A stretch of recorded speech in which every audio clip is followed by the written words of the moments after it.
40 سال کے بعد نبوت ملی تھی، جیسا میرے سننے میں آیا، میں نے خود کہیں پڑھا نہیں ہے۔ اور تو 40 سال مطلب اگر ایج کی بات کریں، 18 سال یا 20 سال میں ہم میچور ہو جاتے ہیں، پوری سمجھ ہو جاتی ہے، تو اللہ تعالیٰ نے ان کے لیے 40 سال ہی کیوں چنے، اتنی بڑی ایج کیوں چنی؟ اگر کوئی ہندو بنا مورتی پوجا کے یا بنا کوئی ایسی جس میں شرک نظر آتا ہو وہ سب نہ کرے اور سیدھا ایک رب کی عبادت کرے یا ایک رب کی پوجا پاٹ کرے بنا کسی مورتی کے، تو کیا پھر وہ جنت میں جائے گا یا نہیں؟ اگر یونیورس کی بات کریں، پوری انترکش کی میں بات کروں تو یہ کافی بڑا ہے، جیسے سائنس کہتی ہے، جیسے قرآن میں لکھا ہے یا اور کہیں بھی مینشن کیا ہوا ہے الگ الگ دھرموں میں۔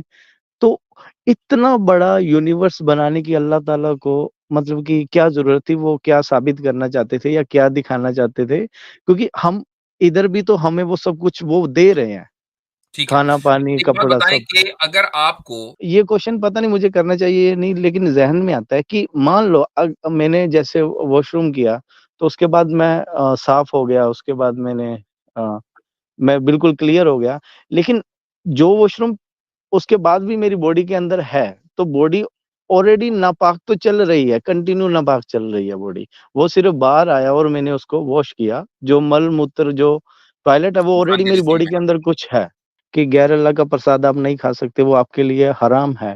تو جی یہ حرام اللہ تعالیٰ نے خود فرمایا ہے یا ہم جیسے لوگوں نے یا مفتی صاحب نے فرمایا کہ یہ حرام ہے؟ لیکن سب سے زیادہ ظلم جو ہو رہا ہے اس ٹائم پہ مسلمانوں کے اوپر، میں کہہ سکتا ہوں جیسے سب سے بڑی بات وہ اسرائیل فلسطین کی ہے۔ میں یہ کہنا چاہتا ہوں کہ میں نے اللہ تعالیٰ کو مان لیا، میں نبی پاک محمد صلی اللہ علیہ تعالیٰ علیہ وسلم پر ایمان لے آیا، میں اسلام میں نے قبول کر لیا، اس کے بعد میں کون سے فرقے میں جاؤں؟ تقریباً میرے سارے سوال جو ختم ہو چکے ہیں میں نے تو آپ نے کہا کہ میں اسلام قبول کروں گا، کوئی صاحب ہیں یہ کہہ رہے ہیں اسلام قبول کر لوں گا، 3-4 سوال۔ جی بھائی، آپ کا جی جو بھائی نام ہے آپ وہ کا ہے منو انمول، جی بولیں۔ جی میری آواز آ رہی ہے آپ کو؟ آ رہی ہے۔ جی بہت سارا پیار آپ سب کو، اور آپ نے مجھے لائف سٹریم میں لیا، بہت شکریہ۔ تو مفتی صاحب میرا سوال تھا یہ کہ محمد صاحب نبی صاحب جو ہیں ہمارے محمد صلی اللہ علیہ تعالیٰ علیہ وسلم، ان کو 40 سال کے بعد نبوت ملی تھی، جیسا میرے سننے میں آیا، میں نے خود کہیں پڑھا نہیں ہے۔ اور تو 40 سال مطلب اگر ایج کی بات کریں، 18 سال یا 20 سال میں ہم میچور ہو جاتے ہیں، پوری سمجھ ہو جاتی ہے، تو اللہ تعالیٰ نے ان کے لیے 40 سال ہی کیوں چنے، اتنی بڑی ایج کیوں چنی؟ دیکھیں، میچورٹی کا آغاز میں آپ یہ تو کہتے ہیں میچور ہو گئے، لیکن یہ میچورٹی کا آغاز ہے، اب یہاں سے ابتدا ہوئی ہے۔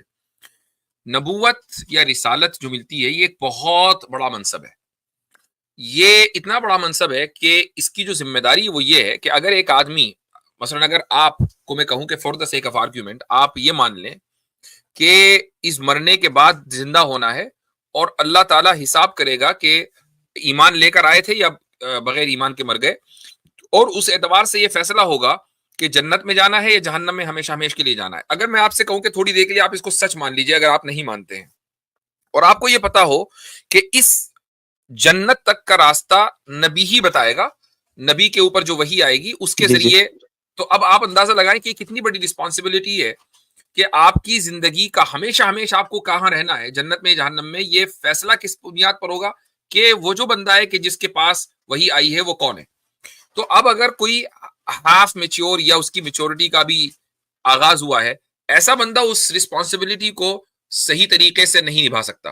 اس لیے نبوت کی جو عمر ہے عام طور سے کیا تقریباً انبیاء علیہ السلام نبی بنے ہیں 40 سال کی عمر میں، یہ اللہ تعالیٰ کا ایک رول ہے۔ کہیں کوئی رول اگر اس نے توڑا ہے تو وہ کسی وجہ سے توڑا ہے، لیکن یہ اس کا ایک جی رول ہے۔ جب آپ صلی اللہ علیہ وسلم 40 سال کے ہو گئے تو انسان جب 40 سال کا ہوتا ہے تو اس کی میچورٹی اپنے سمجھ لیجئے کہ اپنے پیک پر پہنچ جاتی ہے۔ اب وہ you can't be more mature, جتنا ہو گئے۔ اب آپ کا ڈکلائن تو ہوگا، یعنی اس میچیورٹی میں ڈکلائن ہوگا. مثلاً آپ جو ہے 60 سال تک کے 40 سے 60 سال کی عمر کا جو وقت ہے یہ آپ فلی میچیور ہیں. 60 سال کے بعد اب آپ کی میچیورٹی کے اندر کمی آنی شروع ہوگی, اور یہاں تک کہ جب آپ 70 پار کر جائیں گے, 75 80 سال کے ہو جائیں گے, تو اس کو بولا جاتا ہے ارذل عمر. ارذل عمر کا مطلب یہ ہے کہ ایک آدمی کو اب اس کو سمجھ میں نہیں آ رہا کہ دنیا کے معاملات کیا ہیں الا ماشاء اللہ. تو وہ عمر چاہیے نبی اور رسول کے لیے کہ جس میں میچیورٹی اپنی پیک پر ہو, اس لیے آپ صلی اللہ علیہ وسلم کو 40 سال کی عمر میں نبوت دی گئی. جی کا اشارہ تو مفتی حضرت صاحب قرآن سے بھی ملتا ہے, جہاں آتا ہے نا سورہ آقاف کے اندر آتا ہے غالباً کہ حتی اذا بلغ اشدہ وبلغ 40 سنتن. وبلغ 40 تو سنہ, بالکل حضرت موسیٰ علیہ الصلوۃ والسلام کے تعلق سے کہ حتی اذا بلغ اشدہ, کہ جب وہ اپنی جوانی اور میچیورٹی کے پیک پر پہنچ گئے اور 40 سال کے ہو گئے تو پھر نبوت ملی. جی تو مفتی صاحب جیسے ہمارے ہندو دھرم میں ایسا آتا ہے کہ مورتی پوجا کرنا تو غلط ہے, میں شروع سے ہی اس کے خلاف رہا ہوں. اور لیکن ڈاکٹر ذاکر نائک کی میں نے ایک ویڈیو دیکھی تھی کہ ہماری ایسی ہندو کتابوں میں لکھا ہوا ہے صاف صاف کہ جیسے آپ کہتے ہو کہ اللہ ایک ہے, اللہ کے سوا کوئی معبود نہیں ہے, اور وہ پوری کائنات کو بنانے والا, ہمیں رزق دینے والا, اٹھانے والا, سیم ایسی چیزیں ہماری ہندو کتاب میں لکھی ہوئی ہے. اگر کوئی ہندو بنا مورتی پوجا کے یا بنا کوئی ایسے جس میں شرک نظر آتا ہو وہ سب نہ کرے اور سیدھا ایک رب کی عبادت کرے یا ایک رب کی پوجا پاٹ کرے بنا کسی مورتی کے, تو کیا پھر وہ جنت میں جائے گا یا نہیں؟ ٹھیک, دو چیزیں ہیں. ایک تو یہ کہ ایک شخص ایک رب کو مانتا ہے اور اس کی پوجا پاٹ کرتا ہے. سب سے پہلے سوال یہاں ہوتا ہے کہ وہ پوجا پاٹ کیسے کرتا ہے. مثلا آریہ جی سماج ہے, وہ یہ کہتے ہیں کہ جی ہم ایک رب کو مانتے ہیں. اچھا بھائی آپ پوجا پاٹ کیسے کرتے ہیں؟ آگ جلا کے کرتے ہیں, ہون کریں گے, فلا کریں گے. تو جی لیکن یہ کہ اس کو مانیں گے کہ ہم ایک رب کی پوجا پاٹ کر رہے ہیں. جو جی دوسرا, تو پوجا پاٹ آپ کیسے کر رہے ہیں, یہ طریقہ کس نے بتایا؟ اس رب نے بتایا یا آپ کا یہ اپنا گڑھا ہوا ہے؟ تو پہلا کوشچن تو یہاں پہ ہی آئے گا. دوسرا کوشچن یہ آئے گا کہ اس رب کی آپ نے پوجا پاٹ تو کی, لیکن اس رب نے جو بات کہی آپ اس کو نہیں مان رہے ہیں. اور اس رب نے یہ کہا کہ میرے بھیجے ہوئے کچھ بندے ہیں, ان کے اوپر جو میں نے کلام نازل کیا اس کو ماننا ہے. آپ کہہ رہے ہیں کہ نہیں میں اس کو نہیں مانتا, میں رب کو مانتا ہوں, رب کی نہیں مانتا. تو یہ تو غلط ہے, پھر آپ کو رب کو بھی نہیں مانتے. تو اگر آپ رب کو مانے اور رب کی نہ مانے تو پھر آپ کا ایمان کیسے قبول ہوگا؟ ماننا تو دونوں پڑے گا نا. جی مطلب کہ وہ پھر وہ جنت کے حقدار نہیں ہوں گے. بالکل نہیں ہوں گے. چونکہ آپ یہ کہیں کہ میں نے ایک بات کہی تھی, کوئی صاحب آئے تھے, میں نے کہا بھائی ایک آدمی یہ تو مانتا ہے اپنے باپ کو کہ تو باپ ہے, لیکن باپ کو باپ تو مانتا ہے لیکن باپ کی نہیں مانتا, تو پھر وہ اپنے باپ کا کہاں ہے؟ تو پھر مفتی صاحب بات یہ ہے کہ اگر میں نے یہی کوشچن کیا تھا کہ اگر وہ انسان اس ایک رب کو ایک مان کے ہی اس کو چلتا ہے تو پھر حساب کتاب والے دن وہ کیسا رہے گا؟ مطلب چونکہ وہ اگرچہ شرک پر نہیں مرا لیکن کفر پر مرا ہے. شرک اور کفر میں فرق ہی یہ ہے کہ ایک آدمی نے ٹھیک ہے خدا کے ساتھ شریک نہیں ٹھہرایا, ایک رب کو ایک ہی رب مانا اور اس حال میں مر گیا, لیکن یہ جانتے ہوئے کہ محمد صلی اللہ علیہ وسلم اللہ کے رسول ہیں, یا اس کو کم سے کم یہ بتایا گیا, اگرچہ وہ نہیں جانتا تھا لیکن اس کو معلوم تھا کہ اسلام کیا ہے, رسول اکرم صلی اللہ علیہ وسلم کون ہے, ان کا پیغام کیا ہے, سب کو اس نے ریجیکٹ کر دیا. تو گویا کہ اس نے رب کو مانا, رب کی نہیں مانی. اس لیے شرک تو نہیں کیا لیکن کفر کیا, اور کفر کی سزا بھی جہنم ہے. اور جہنم کے الگ الگ ویریشنز ہیں, درجات ہیں, الگ الگ اس کے لیولز ہیں. مشرک کی جو سزا ہوگی وہ الگ ہوگی, منافق کی, ہپوکریٹ کی, ان المنافقین فی الدرک الاسفل من النار. قرآن نے کہہ دیا کہ منافقین جو ہپوکریٹس ہیں وہ جہنم کے بالکل نچلے طبقے میں ہوں گے, ان کی سزا سب سے زیادہ ہونی ہے. تو اسی طریقے سے کافر کی سزا بھی ہوگی. کافر کی سزا کیا ہوگی ایگزیکٹلی, وہ مشرک سے کمی درجے کی ہوگی لیکن رہے گا وہ بھی ہمیشہ جہنم میں ہی. جی مفتی صاحب جیسے اب دنیا میں جو انسان ہے جو اب جن کو اسلام کے بارے میں پتہ ہے, تو ایسے جنگلوں میں ایسے کافی آدیواسی لوگ ہیں جنہوں نے اب تک ان کو نہیں پتا, مطلب وہ اپنے ایریا میں اپنے آپ میں رہتے ہیں, Yeah. تو وہ اس تو کا سوال ان اس کا سوال کا حساب جواب بھی میں نے کتاب. کئی مرتبہ کیا ہے, جواب دیا ہے کہ ایسے لوگ کہ جن تک اسلام کی دعوت نہیں پہنچی, آدیواسی ہیں یا جنگلوں میں رہتے ہیں, امازون میں رہتے ہیں, ان کو پتہ ہی نہیں ہے کہ اسلام کیا ہے, قرآن کیا ہے, محمد صلی اللہ علیہ وسلم کون تھے, وغیرہ وغیرہ. اور ہاں بس یہ ہے کہ وہ اپنی عقل سے وہ اتنا سمجھ بیٹھے کہ بھئی ایک کوئی ہے بنانے والا. اب وہ ان کو یہ بھی نہیں پتا کہ اس کی پوجا کیسے کرنی ہے. اپنے اعتبار سے وہ اس کی پوجا کرنا چاہتے ہیں کیونکہ ان کو کچھ پتا نہیں ہے. تو انشاءاللہ ان کی بخشش ہوگی اور وہ جنت میں جائیں گے. جی. اچھا اور حضرت، مفتی صاحب شروع میں میرا چونکہ اسلام بھائی ایک منٹ ہے، شروع میں چونکہ انہوں نے ایک بات کہی تھی کہ اگر ہمارے سناتن میں ایسے بھی وہ ہیں کہ ایک ایشور کو ماننے والے، انہوں نے ڈاکٹر ذاکر نائک کا ریفرنس دیا تھا. تو دیکھیں اس میں حضرت یہ بھی ہے کہ جو سناتن کا کانسیپٹ آف گاڈ ہے نا، وہ الگ الگ قسم کا ہے. کسی میں ایشور کو جو ہے وہ نرگن مانا گیا ہے، کسی میں وہ ڈیپینڈنٹ مانا گیا ہے اس کو، کسی میں اس کو مطلب اس کے اندر کوئی بھی ایسی وہ چیزیں نہیں ہے کہ وہ جو خود سے کسی چیز کو چاہے تو اس کو کریٹ کرے. تو وہ کانسیپٹ آف گاڈ بھی پھر وہاں ماننے والوں کے بیچ میں آ جائے گا، کیونکہ سناتن کا 90% یہی کانسیپٹ آف گاڈ ہے کہ وہ نرگن ہے. تو وہاں سے وہ جی بات بھی مطلب نہیں بنے گی، کیونکہ صحیح کانسیپٹ آف گاڈ کو وہ فالو نہیں کرتے. اگر وہ ایک رب کو مانتے ہیں تو اس میں بھی وہ صحیح طریقے والا نہیں مانتے کہ ہاں جو واقعی میں جو اصلی کریٹر ہے. جی. تو میرا اگلا کوشچن یہ تھا، جی بھائی شکریہ. میرا اگلا کوشچن یہ تھا کہ جیسے ہمیں زندگی جینے کے لیے یہ پرتھوی ہے ہمارے لیے، ارتھ جو بنائی ہے اور جو ایک رب نے بنائی ہے، اور جیسے یہ ارتھ ہے، لیکن پوری اگر یونیورس کی بات کریں، پوری انترکش کی میں بات کروں تو یہ کافی بڑا ہے. جیسے سائنس کہتی ہے، جیسے قرآن میں لکھا ہے یا اور کہیں بھی مینشن کیا ہوا ہے الگ الگ دھرموں میں.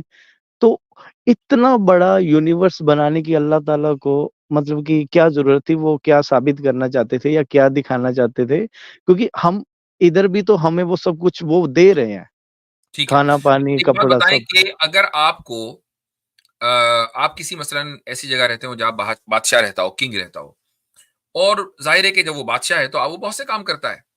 وہ اپنی رعایا کی فلاح و بہبود کے لیے بہت سے کام کرتا ہے، اور بھی بہت سے کام بیک سٹیج ہوتے ہیں جو آپ کو نہیں پتا چلتے، اور بہت سی چیزیں ایسی کرتا ہے کہ جس کی حکمت اور وزڈم آپ کو پتا نہیں ہوتی ہے. تو آپ کیا یہ کہیں گے کہ جی بادشاہ سلامت کو میں جب مانوں گا کہ وہ بادشاہ ہیں، جب مجھے روزانہ جو کام کرتے ہیں نا وہ، یا اپنی زندگی میں جتنے بھی کام کیے ہیں سب کی وجہ بتائیں، اور وجہ ایسی ہو کہ جو میری عقل میں آئے، تب میں مانوں گا کہ ہاں بھائی بادشاہ، ورنہ میں تو نہیں مانتا. تو بھائی ظاہر ہے کہ ایسا کوئی بادشاہ دنیا میں پیدا نہیں ہوا جو اپنے ہر کام کی اطلاع جو ہے رعایا کو دے اور اس کی وزڈم بھی بتا دے اور اس کو ریشنلی بھی کہے کہ یہ اس لیے میں کرتا ہوں. تو خدا کا خدا ہونا، اگر آپ یہ سمجھتے ہیں کہ خدا ہے، لیکن اس کو خدا میں جب مانوں گا جب وہ یہ بتائے کہ اتنی واسٹ یونیورس اس نے کیوں بنائی ہے، جب وہ مجھے ڈیٹیل بتائے گا تو میں مانوں گا. تو کیا آپ کی طرف سے یہ مطالبہ ہے؟ اور اگر یہ مطالبہ ہے تو پھر یہ تو ریشنل مطالبہ ہے.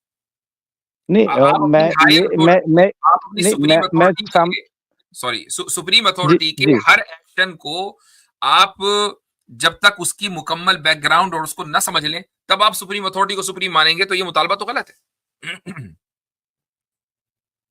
جی میں صرف مفتی صاحب اتنا جاننا چاہتا ہوں کہ جیسے پرتھوی کے اندر ہمیں سب کچھ اس ایک رب نے دیا ہے رہنے سہنے کے لیے، کھانے پینے کے لیے، تو قرآن پاک کے اندر کچھ ایسی چیزیں ہوں یا کچھ ایسی لائنیں لکھی ہوں جس کے بارے میں بتایا گیا ہو کہ یہ اتنی بڑی یونیورس کس لیے بنی ہے، کیوں بنائی گئی ہے؟ دیکھیں، قرآن سائنس کی کتاب نہیں ہے. قرآن صرف یہ بیان کرتا ہے کہ اللہ تعالیٰ نے اتنی بڑی کائنات کو بنایا ہے، اور اس کائنات کی ایک ایک چیز انسان کی خدمت کے لیے ہے.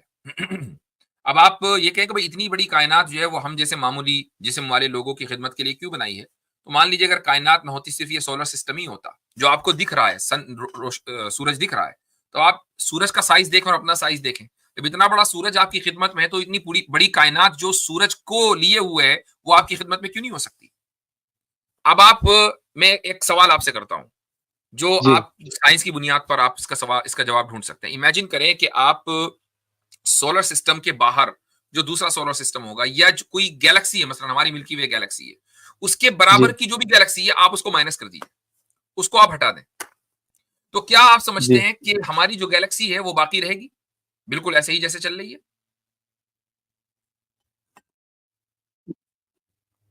یہ تو سیم ویسے ہی چلتی رہے گی جیسے پروسیس چل رہا ہے اس کا. نہیں، جتنی بھی چیزیں ہیں نا اس کائنات میں وہ ساری ایک دوسرے سے کنیکٹڈ ہیں. سائنس اگرچہ ابھی تک اس کنیکشن کو سمجھ نہیں پائی ہے. بالکل ایسا ہی جیسا کہ سولر سسٹم ہے, سولر سسٹم کے اندر اوکے, آپ سوری معاف کیجیے گا, آپ ایسا پوچھ رہے ہیں کہ اس گلیکسی کو وہاں سے ختم کر دیں؟ ختم کر دیں. اچھا جی, نہیں پھر وہ تو پاسبل نہیں ہو پائے گا یہاں پہ زندہ تو رہنا, اس کا کیونکہ مطلب یہ ہوا ہم کہ ہر سورج. چیز ایک دوسرے سے کنیکٹڈ ہے, یہ پورا ایک جی نظام جی ہے, جی بہت میسو نظام ہے, لیکن ایک چیز کو اللہ تعالیٰ نے اس لیے بنایا کہ وہ دوسرے کو سپورٹ کرے, پھر دونوں مل کر تیسرے کو سپورٹ کریں, اس طریقے سے پورا انفراسٹرکچر ہے. بالکل ایسا ہی جیسا کہ ایک آدمی ایک محل میں رہتا ہے, اکیلا آدمی ہے اور بہت عالی شان محل میں رہتا ہے, کوئی 1,00,000 اسکوائر فٹ کے ایریا میں. تو اب وہ یہ کہے گا کہ محل اگرچہ اس کی ضرورت بظاہر اس کی ضرورت سے زائد ہے, لیکن اس کے باوجود وہ محل جو کھڑا ہے اس کی ایک ایک اینٹ دوسرے کو سپورٹ کر رہی ہے. آپ اس کی ایک دیوار نکالیں گے تو چھت گرے گی, ایک چھت نکالیں گے تو کمرہ گرے گا, ایک کمرہ نکالیں گے تو محل کا حسن خراب ہو جائے گا. لیکن اگر جی آپ یہ کہیں کہ یار مجھے تو میرے ایک کمرے کی ضرورت ہے, مجھے اتنے محل چاہیے کیوں, وہ ایک الگ بات ہے, لیکن اس محل کی ایک ایک اینٹ دوسرے کو سپورٹ کر رہی ہے, تبھی وہ محل کھڑا ہے. جی, مفتی صاحب میں یہ کہنا چاہتا ہوں کہ میں نے اللہ تعالیٰ کو مان لیا, میں نبی پاک محمد صلی اللہ علیہ تعالیٰ علیہ وسلم پر ایمان لے آیا, میں اسلام میں نے قبول کر لیا. اس کے بعد میں کون سے فرقے میں جاؤں, کیونکہ نبی صاحب نے, میں نے ایسا کہیں پڑھا نہیں ہے, سننے میں ایسا ہی آیا ہے کہ 73 فرقے جو کہے ہیں نبی صاحب نے, ان میں سے ایک فرقہ جنتی ہوگا, قیامت تک 73 ہو جائیں گے. اگر میں یہ سب کچھ کر لیتا ہوں تو میں پھر کون سے فرقے میں انٹر کروں کہ میں جنتی ہو جاؤں, اگر میں سارے رول فالو کرتا آ رہا ہوں نبی صاحب کے جو قرآن پاک میں انہوں نے بتایا, جو ان کی حدیثیں ہیں. آپ کو کسی بھی فرقے میں جانے کی ضرورت نہیں ہے. سورہ یہ حج میں یہ سوال بات میرے نہیں, لیے بہت زیادہ اہم ہے اسلام ٹھیک میں ہے, آنے کے میں لیے. وہی کہہ رہا ہوں کہ قرآن کریم میں سورہ حج میں اللہ تعالیٰ فرماتا ہے حضرت ابراہیم کے تعلق سے کہ ہوا سماکم المسلمین, کہ ابراہیم نے تمہارا نام مسلمان رکھا ہے. تو تمہارا نام شیعہ سنی دیوبندی بریلوی وہابی نہیں رکھا ہے, اس نے تمہارا نام مسلمان رکھا ہے.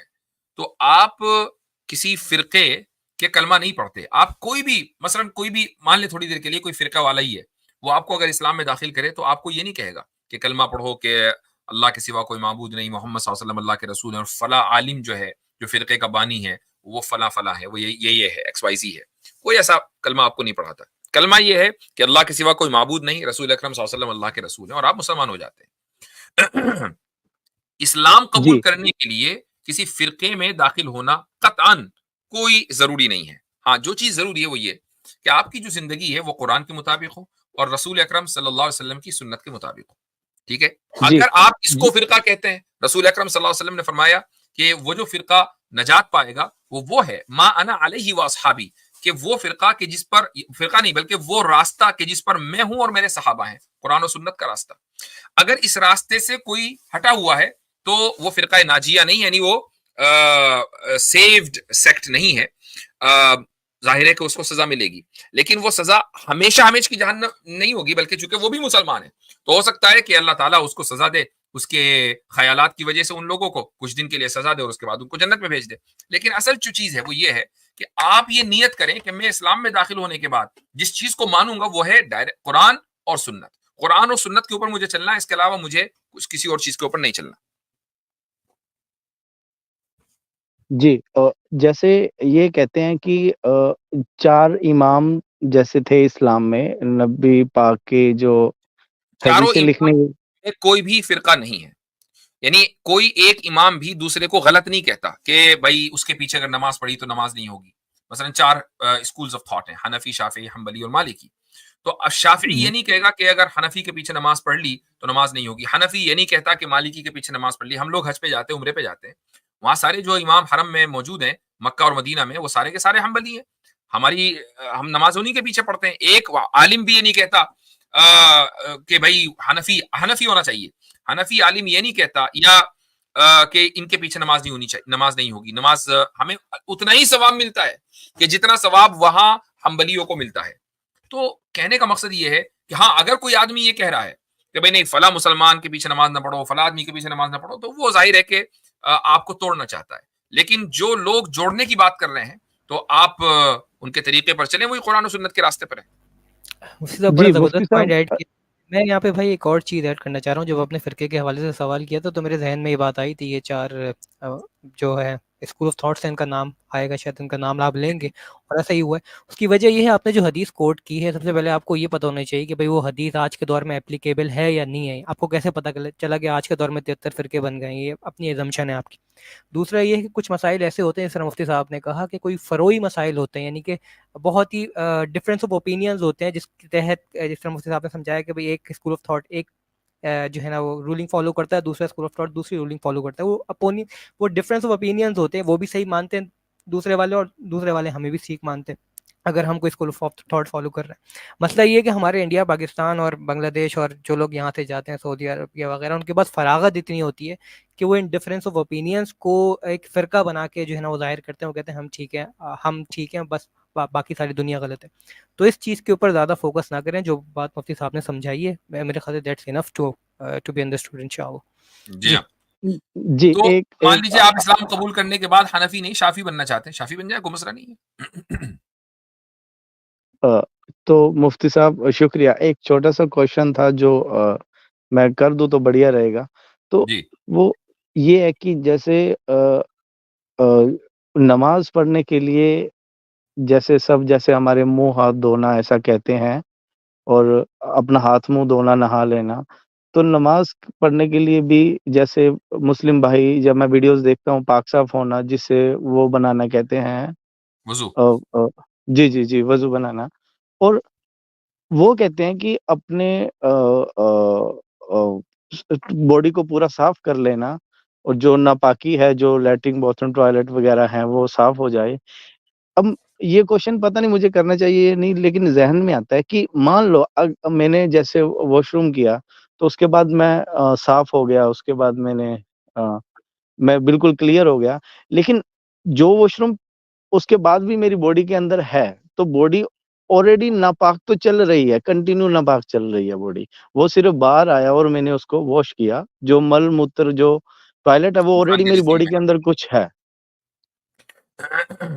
دیکھیں ایسا ہے کہ خدا نے ہمیں ان چیزوں کا پابند بنایا ہے کہ جو ہمارے بس میں ہے۔ اپنے جسم کے اندر کی غلاظت کو مکمل طریقے سے صاف کر دینا پاسبل ہی نہیں ہے۔ چلیں ٹھیک ہے، آپ نے جو جسم کا ویسٹ ہے وہ نکال دیا، آپ نمبر 1 نمبر 2 دونوں سے فارغ ہو گئے۔ خون کا کیا کریں گے بھائی؟ جو رننگ بلڈ ہے وہ بھی ناپاک ہے، اگرچہ وہ ہمارے سروائیول کے لیے بنیادی ضرورت ہے، لیکن وہ ناپاک ہے۔ تو قرآن اللہ تعالیٰ اس کا پابند نہیں بناتا کہ آپ کے اندر کی جو غلاظت ہے، یعنی جو اندر جسم کے اندر موجود ہے، فزیکل جو ہے، جو اندر موجود ہے، اس کو بھی نکال دو، وہ پاسبل نہیں ہے۔ جو گندگی باہر جسم کے اوپر لگی ہوئی ہے یا گندگی نکلی ہے، اس کے بعد پاک صفائی، چونکہ صفائی باہر کے جسم کی ہوتی ہے، اندر کی نہیں ہوتی۔ ہاں اگر یہ ہوتا کہ نہیں جسم کے اندر کو صاف کرنا ہے، نہاؤ، اتنا نہاؤ، اور وہ نہاؤ اس طرح کی کلی کرتے رہو، 100-200 بالٹیاں کلی کرو تاکہ اندر کا جسم صاف ہو جائے، تو پھر آپ یہ سوال کریں گے کہ بھائی یہ تو صاف ہو ہی نہیں سکتا، اندر خون ہے، غلاظت ہے، کیسے صاف ہوگا؟ بھائی جب آپ کو صفائی کا حکم باہر دیا جا رہا ہے، باہر جسم کو صاف کرنے کا حکم دیا جا رہا ہے، تو گندگی بھی تو وہی ہوگی نا، اسی گندگی کا اعتبار ہوگا جو باہر جسم کے اوپر لگی ہوئی ہے، اندر کی گندگی کا اعتبار نہیں ہوگا، چونکہ وہ پاسبل نہیں ہے کہ اس کو صاف کیا جا سکے۔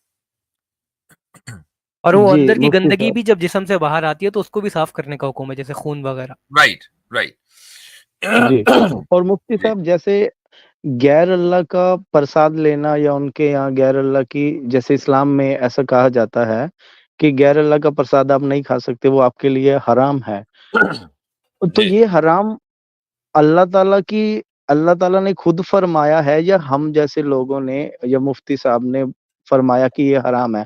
اگر یہ انسانوں نے فرمایا ہے کہ یہ ہمارے لیے حرام ہے، تو میں یہ مانتا ہوں کہ ایک مسلم ہے جو ایک خدا میں مانتا ہے، وہ پراپر مسلم ہے، ایمان والا ہے، اس کے اللہ تعالیٰ نے زمین میں سے بیج بویا، اس کے اللہ تعالیٰ کی کرپا سے یا رحمت سے وہ اناج پیدا ہوا، اسی کا ہی پانی، سب کچھ اس اللہ کا، کسی کا نام لے دینے سے وہ حرام کیسے ہو گئی؟ کیونکہ وہ مسلم بھائی کا تو سب کچھ اس اللہ کا ہی ہے نا۔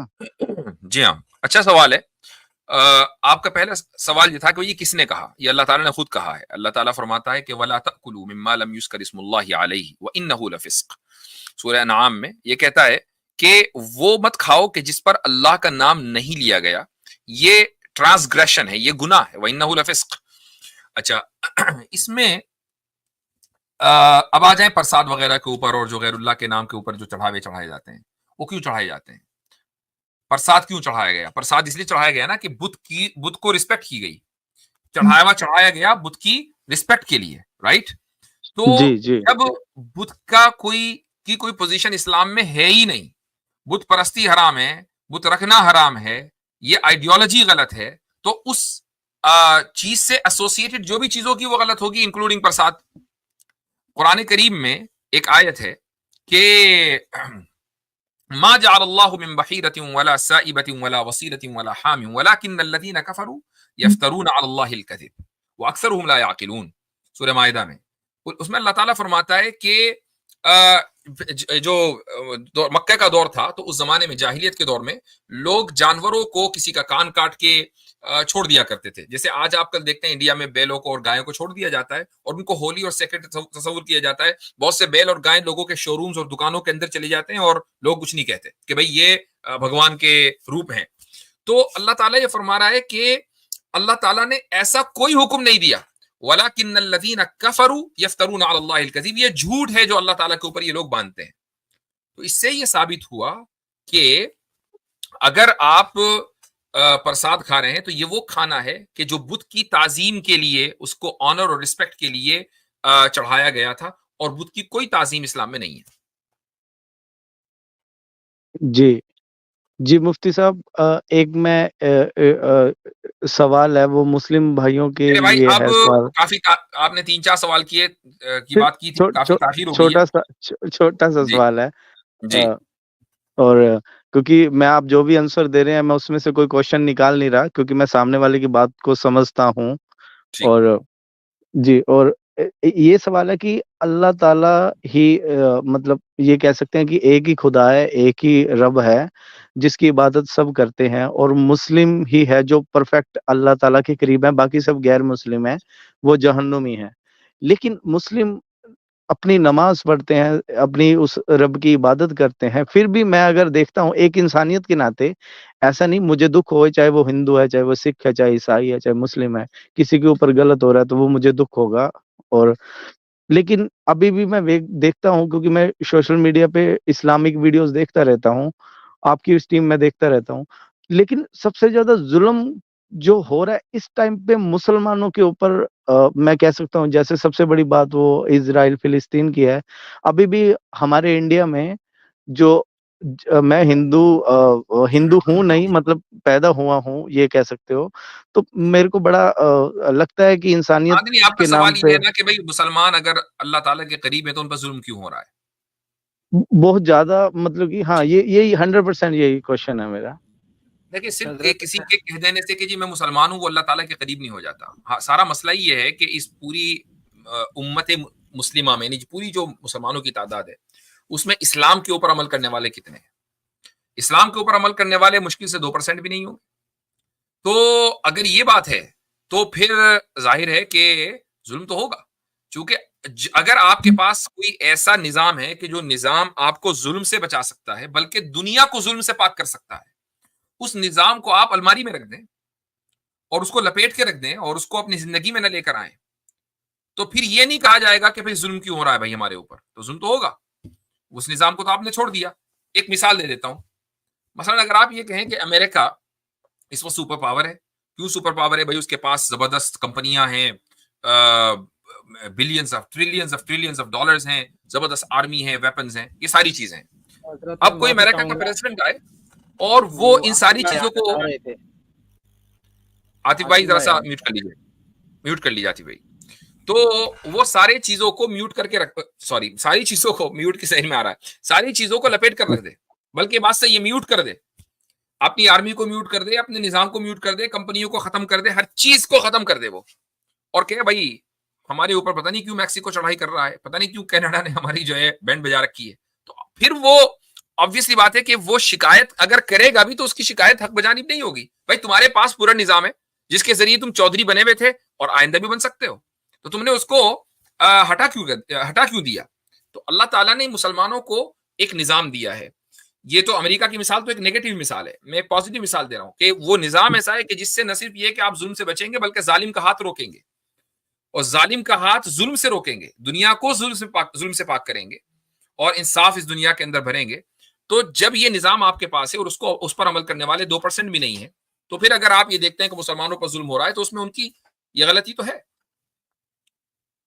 جی مان لو کہ اگر کوئی انسان آج کے ٹائم پہ آج مان لو اس نے اسلام قبول کر لیا, تو شروع سے پہلے تو وہ غیر مسلم کہلائے گا, پہلے وہ غیر مسلم تھا, اس کے بہت سے گناہ ہوں گے. مان لو میری بات کر لیتے ہیں, میرے بہت سے گناہ ہیں پیچھے, اور آج میں نے گناہوں اسلام کی میرے قبول بھائی کر دو لیا, قسمیں ہیں. اور کچھ گناہ پلیز وہ سن ہیں, لیجئے, میں پلیز سمجھ گیا, پلیز پوری بات. جی مجھے اب میں جلدی یہ کہہ کرنا رہا ہوں کہ دو دن بعد میں چلا جاتا ہوں اس دنیا سے. ہے. گناہ میرے مان لو اب میں ہوں جیسے 30 ایئرس اولڈ ہوں, میں اب 30 سال گناہ کر کے 15 سال گناہ کر کے 2 دن بعد میں چلا جاتا ہوں دنیا سے.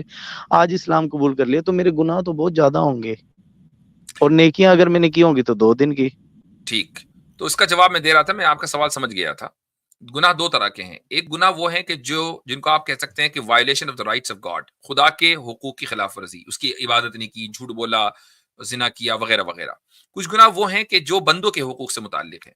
آپ نے اسلام قبول کیا تو جیسے ہی اسلام قبول کیا, خدا نے اپنے سارے گناہ جو اس کے حق میں کیے گئے تھے وہ سارے گناہ معاف کر دیے. سمجھ گئے آپ؟ اب رہ گئے بندوں کے حق میں جو گناہ آپ نے کیے ہیں, کسی کا حق مارا ہے, کسی کی چوری کی ہے, کسی کے پیسے مار لیے, کسی کو لوٹ لیا, رشوت لے لی.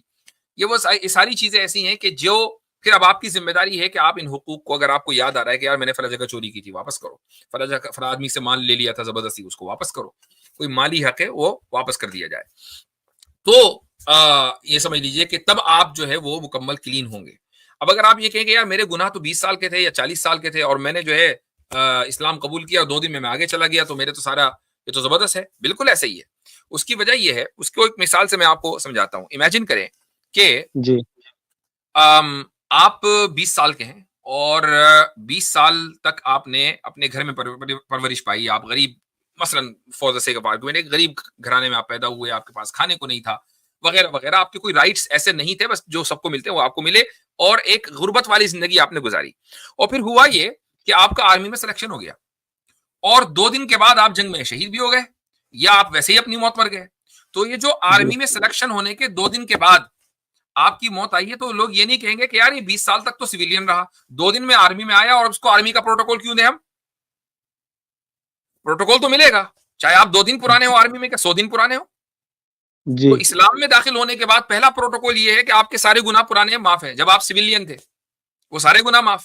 اب جیسے ہی اب آپ اسلام میں داخل ہوئے, وہ ان کو آپ کو جو پروٹوکول ملے گا اس کی بنیاد وہ یہ ہے کہ آپ کو جنت میں انشاءاللہ داخلہ ملے گا, اگر آپ ایمان کی حالت میں مر گئے, اسی لمحے مرے کہ 2 دن کے بعد مرے کہ 100 دن کے بعد مرے. یہ پروٹوکول ملنا ہے. جی مفتی صاحب, تقریباً میرے سارے سوال جو ختم ہو چکے ہیں, میں نے لکھ کے رکھے ہوئے تھے فون کے اندر, دوسرے فون کے اندر, جی, تاکہ میں بھول نہ جاؤں. تو آپ نے کہا کہ میں اسلام قبول کروں گا. جی جی, جو میں نے کہا تھا, کیونکہ یہ سوال کو جواب مجھے آس پاس میں کئی ایریا میں ملے نہیں. میں کافی مولانا سے ملا بھی ہوں اپنے ایریا میں, ڈر کے ملا ہوں, کیونکہ ہمارے یہاں پھر وہ صحیح نہیں رہے گا, سب کو پتا چلے کہ میں کیا کر رہا ہوں. تو مجھے تو شروع سے تھا کہ میں نے اس رب کو پانا ہے جو سب سے بیسٹ ہے. قرآن میں نے کافی پڑھی تو نہیں ہے, لیکن ویڈیوز میں ڈاکٹر ذاکر نائک کی ویڈیوز میں نے زیادہ دیکھتا ہوں. پتہ چلتا ہے کہ قرآن جو ہے وہ ایک رب کے کافی قریب ہے. تو یہ سوالوں کے جواب آپ سے ملے ہیں وہ پرفیکٹ ملے ہیں مجھے, کیونکہ باقیوں سے میں نے بات کی, وہ بات تھوڑی گھما دیتے تھے, ٹائم پاس جا کر جاتے تھے. تو جی مجھے کافی کلیئر ہوا اسلام کے بارے میں. تو جی, جیسے میں نے بالکل کہا تھا کہ میں اسلام قبول کروں گا, اور میں ریڈی ہوں اسلام قبول کرنے کے لیے. ماشاءاللہ, تو زبردست. تو چلیں جی, پھر کلمہ پڑھیں اگر آپ ریڈی ہیں. ماشاءاللہ کہیے, اشہدو اشہدو اللہ اللہ الہ اللہ الہ الہ الا اللہ الا اللہ واشہدو واشہدو ان ان محمدن محمدن عبدہ عبدو ورسولہ. ورسولو. اللہ اکبر. میں گواہی دیتا ہوں میں گواہی دیتا ہوں کہ اللہ کے سوا کہ اللہ کے سوا کوئی لائق عبادت نہیں ہے، کوئی لائق عبادت نہیں ہے، اور میں گواہی دیتا ہوں اور میں گواہی دیتا ہوں کہ محمد صلی اللہ علیہ وسلم محمد صلی اللہ علیہ وسلم اللہ کے رسول اور اس کے بندے ہیں۔ اللہ کے رسول اس کے اور اس کے بندے ہیں۔ ماشاء اللہ، ویلکم ٹو اسلام، اور اللہ تعالیٰ آپ کو ثابت قدم رکھے، آپ کو جمائے رکھے اسلام کے اوپر، آپ کے اس ایفرٹ کو قبول کرے اور آپ کو دین کی، قرآن کی، سنت کی سمجھ دے اور ایک اچھا سچا پکا مسلمان بنائے۔ جی جی، بہت بہت شکریہ، آپ کی باتوں نے تھوڑا اچھا لگا مجھے بات کر کے، اور کافی اچھا آپ نے سمجھایا، اور میں سمجھا بھی آپ نے ٹائم مجھے زیادہ دے دیا، تو دوسرے کالر ویٹ کر رہے ہوں گے، تو آپ کا بہت شکریہ مجھے ٹائم دینے کے لیے، مجھے جوائن کروانے کے لیے۔ چلیں جی، جزاکم اللہ خیرن، بارک اللہ فیکم۔